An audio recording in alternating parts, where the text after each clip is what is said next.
While the Liberal circus and political chaos has continued to unfold over the past few days, Prime Minister Justin Trudeau just appointed 2 more independent senators. This means that 90 of the 105, or 86% of all sitting senators, have been selected by Trudeau.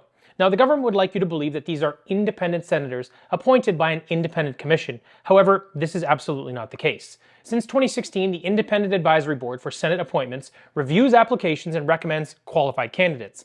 The Advisory Board provides a short list of names to the Prime Minister, who makes the final decision.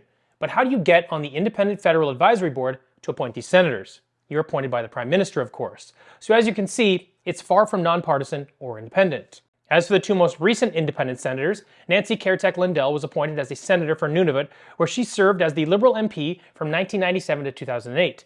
Alistair Surrett, now representing Nova Scotia, was a Liberal MLA and cabinet minister before moving into academia as president and vice chancellor of the St. Anne University.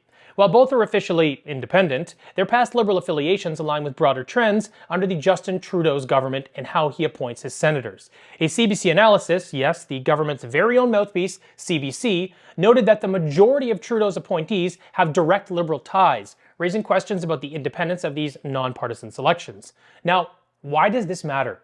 The Canadian Senate is the upper house of Parliament, and its main role is to provide a sober second thought on legislation passed by the House of Commons. These senators can review, amend, delay, and even reject legislation. Perhaps just as important, the Senate's approval is required to repeal legislation like the Dental Care Act, the Pharmacare Act, Online News Act, which is blocking news of course, Online Streaming Act, the Miscarriage of Justice Review Commissions Act, which is a wild piece of legislation allowing the government to override judicial rulings, the Gun Buyback Program if codified into legislation, and the Online Harms Act if it becomes law. In other words, all the legislation Canadians hope to see repealed the minute Poilievre gets into office is ultimately in the hands of a Trudeau-appointed Senate.